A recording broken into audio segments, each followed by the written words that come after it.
Hello guys, welcome to my channel M improvement पे। आज का हमारा टॉपिक है सॉलिड स्टेट, जो कि हमारे क्लास 12 का केमिस्ट्री का फर्स्ट चैप्टर भी है। तो आज हम लोग इसे पूरी तरह से पढ़ लेंगे, इसके कॉन्सेप्ट को, किस तरह परीक्षा में पूछता है, किस तरह इसके ऑब्जेक्टिव क्वेश्चंस भी आते हैं। तो चलिए बढ़ते हैं। तो चलिए देखते हैं आखिर सॉलिड स्टेट होता क्या है। तो पदार्थ की वैसी अवस्था जिसका आकार एवं आयतन निश्चित हो या अणु या परमाणु एक दूसरे से मजबूत अंतरा आणविक बल द्वारा बंधे हो, उसे ठोस कहते हैं या सॉलिड स्टेट कहते हैं।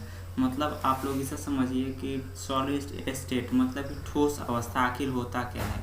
ये जो अंतरा आणविक बल होता है ना, ये आपका लगभग केमिकल्स बॉन्डिंग कहलाता है या बहुत ही मजबूती से पकड़े रहता है। तो जब कोई सब्सटेंस या फिर सब्सटेंस जो होता है वो सॉलिड स्टेट, देखिए मान लीजिए इस फिगर को, यह फिगर जो बना हुआ है काफ़ी चीज़ें इसमें मिली हुई है और काफ़ी यह कसकर आपस में पकड़े हुए हैं, जिस तरह से ये पदार्थ बने हुए हैं। तो आखिर चलिए सॉलिड स्टेट होता क्या है हम लोग पढ़ लिया और पढ़े टाइप्स ऑफ सॉलिड स्टेट। तो टाइप्स ऑफ सॉलिड स्टेट में सबसे पहला आपका आता है क्रिस्टलाइन सॉलिड, मतलब कि क्रिस्टलीय ठोस। तो वैसे पदार्थ जिसमें दृढ़ता तथा निश्चितता ज्यामितीय रूप की होती है वह क्रिस्टलीय ठोस कहलाता है। यह सच्चा ठोस होता है, मतलब कि जैसे कई प्रकार के ठोस ऐसे भी होते हैं जो दिखते तो ठोस होते हैं बट वह ठोस होते नहीं हैं। तो उस तरह को हम लोग बोलते हैं अक्रिस्टलीय ठोस, जो दिखते हैं बट होते नहीं हैं। क्रिस्टलीय ठोस किसे कहते हैं? जो होते हैं तब दिखते हैं। देखिए क्रिस्टलीय ठोस में आपका उदाहरण क्या आ जाएगा? लोहा, चीनी, हीरा, ये सब ठोस दिखते भी हैं और होते भी हैं। और दूसरा हमारा क्या है? एमॉर्फस सॉलिड, अक्रिस्टलीय ठोस, जो कि दिखते हैं ठोस की तरह। जैसे आपका रबर हो गया, रबर को आपने ठीक से देखा होगा, दिखता होगा ठोस की तरह, दूर से रख के देखिएगा तो ठोस की तरह दिखेगा, बट उसे दबिएगा तो वो दब जाएगा। मतलब कि वो अक्रिस्टलीय ठोस होता है, वह द्रव्य की भांति व्यवहार करता है और ठोस की भांति उसका बनावट होता है, इसलिए इसे बोलते हैं एमॉर्फस सॉलिड। अब देखिए एमॉर्फस सॉलिड का तो लगभग कोई प्रकार नहीं होता, बट प्रकार होता है आपका क्रिस्टलाइन सॉलिड्स का। क्या क्या प्रकार होता है? एक नंबर में आता है आपका आयनिक सॉलिड, मतलब कि आयनिक ठोस। तो वैसा क्रिस्टलीय ठोस जिसके आयंस एक दूसरे से कुलाम्बिक बल द्वारा बंधे हो वह क्या कहलाता है? आयनिक क्रिस्टल कहलाता है। जैसे कि आपको एग्जाम्पल में क्या आ जाएगा? NaCl, ZnNS, ये सब क्या है? आपके आयनिक क्रिस्टल के उदाहरण है। उसी तरह आपका आ जाता है मॉलिक्यूलर सॉलिड्स। तो वैसा क्रिस्टल जिनके अणु परमाणु आयन एक दूसरे से दुर्बल वांडरवाल बल द्वारा बंधे हो।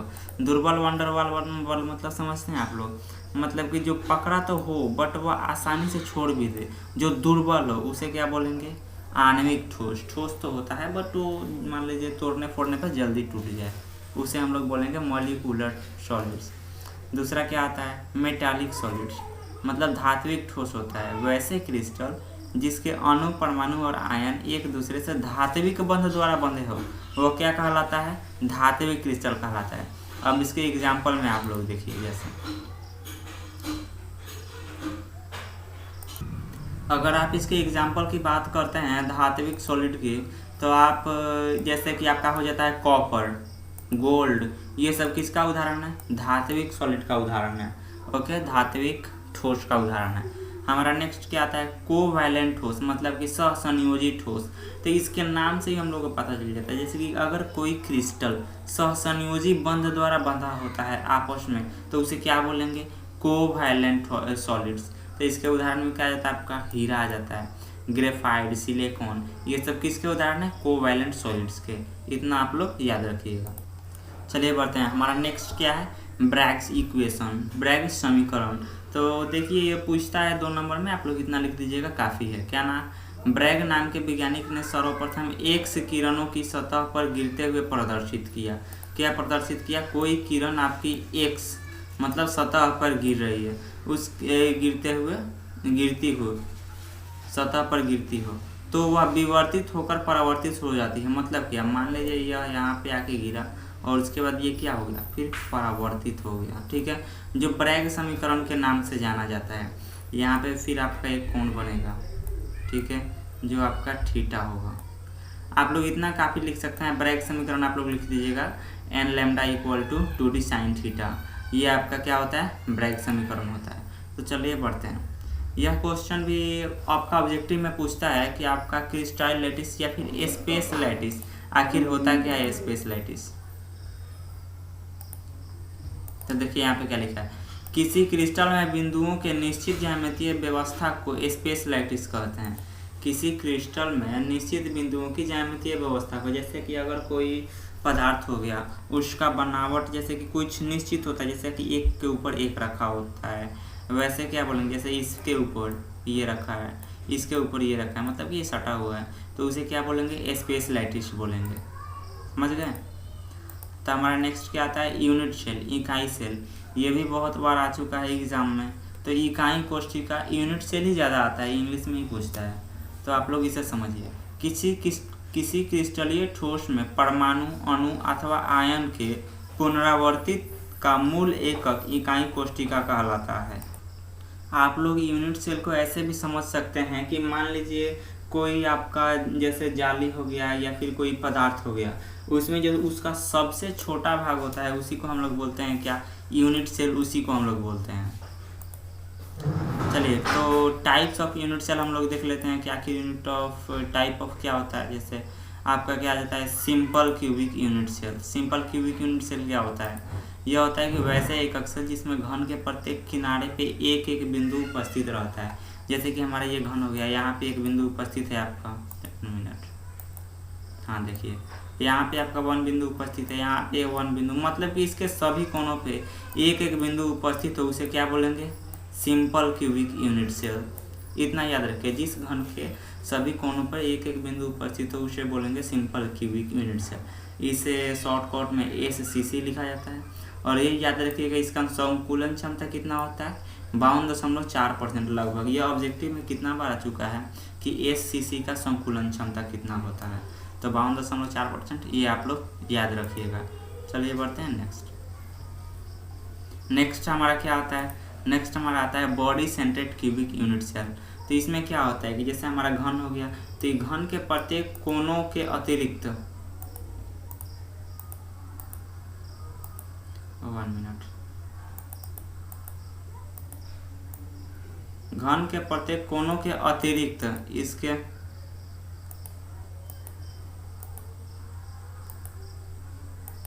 हाँ देखिए, घन के प्रत्येक कोनों के अतिरिक्त इसके बीच में भी एक बिंदु होता है, मतलब कि घन के केंद्र पर भी एक बिंदु उपस्थित हो, उसे क्या बोलेंगे, बॉडी सेंट्रेड क्यूबिक यूनिट सेल। आप लोग फिगर देख के भी लगभग सारे क्वेश्चन का जवाब दे सकते हैं कि जब किसी घन के चारों कोनों पर या फिर सभी कोनों पर एक एक बिंदु उपस्थित हो, उसे क्या बोलेंगे, सिंपल क्यूबिक यूनिट सेल।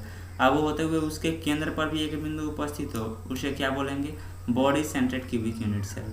तो इसका आप लोग याद रखिएगा, इसका संकुलन क्षमता कितना होता है, 68.04%, मतलब 68.04% इसका संकुलन क्षमता होता है। और ये भी याद रखिएगा, इसमें कितने जालक बिंदु होते हैं, इसमें 2 जालक बिंदु होते हैं। यह लगभग ऑब्जेक्टिव में आपका पूछता है कि इसमें जालक बिंदु आखिर होते कितने हैं। तो चलिए बढ़ते हैं नेक्स्ट। हमारा अब आता है फेस सेंट्रेड क्यूबिक यूनिट सेल।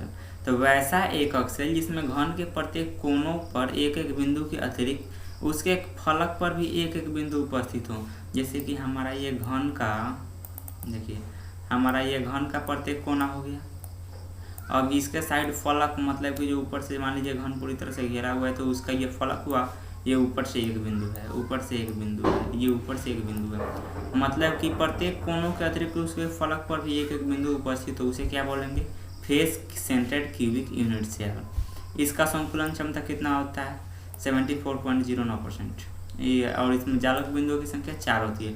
ये तो आप लोग याद ही रखिएगा कि इसमें जालक बिंदुओं की संख्या होती कितनी है, तो 4 होती है। चलिए बढ़ते हैं नेक्स्ट हमारा आता है क्लोज पैकिंग। तो आइए समझते हैं आखिर क्लोज पैकिंग होता क्या है।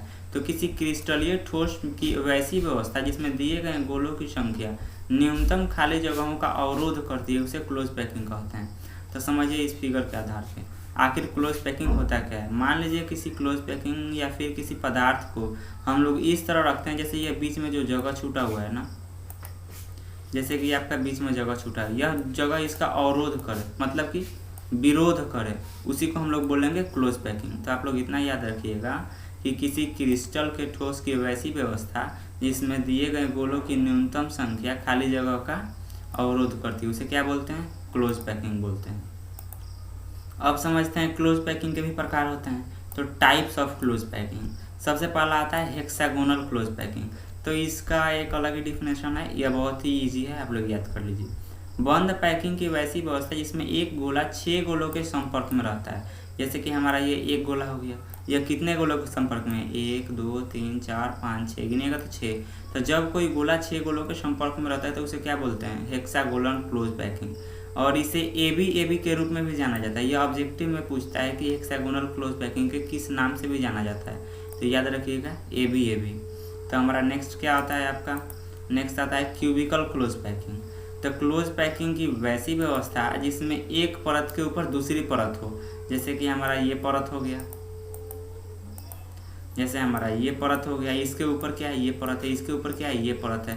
तो इसको हम लोग बोलेंगे क्यूबिकल क्लोज पैकिंग। इसे किस नाम से जानते हैं? ए नाम से भी जानते हैं, या ए रूम के भी में लिखा जाता है। तो चलिए बढ़ते हैं हम लोग नेक्स्ट टॉपिक। नेक्स्ट हमारा आता है होल, छेद।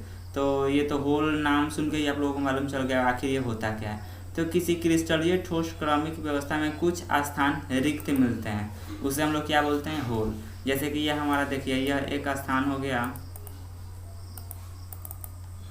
यह मान लीजिए आपका एक गोला हो गया, यह चारों गोला हो गया है आपका। इसके बीच में क्या है? ये एक रिक्त स्थान है, तो इसको क्या बोलेंगे? होल। होल्स मतलब छेद। अब इसी में आपका टाइप आ जाता है टेट्राहाइड्रल होल। तो टेट्राहाइड्रल होल किसे बोलते हैं? वैसा छेद जो 4 गोलों के बीच उपस्थित रहता है उसे क्या बोलते हैं? Tetrahedral hole. जो 4 गोलों के बीच उपस्थित रहता है जो छेद उसे बोलते हैं टेट्राहाइड्रल होल। यही हमारा नेक्स्ट क्या है आपका? नेक्स्ट आ जाएगा ऑक्टाहाइड्रल होल। क्या है? तो वैसा होल जो 3 गोलों के बीच उपस्थित रहता है उसे क्या बोलते हैं? Octahedral hole. जो 3 गोलों के बीच उपस्थित होता है उसे क्या बोलते हैं? Octahedral hole. तो चलिए बढ़ते हैं नेक्स्ट। अब इसके बाद आता है आपका पॉइंट डिफेक्ट, मतलब कि बिंदु दोष। आखिर बिंदु दोष होता क्या है? तो किसी क्रिस्टलीय ठोस के क्रमिक व्यवस्था का पूर्ण न होना बिंदु दोष कहलाता है।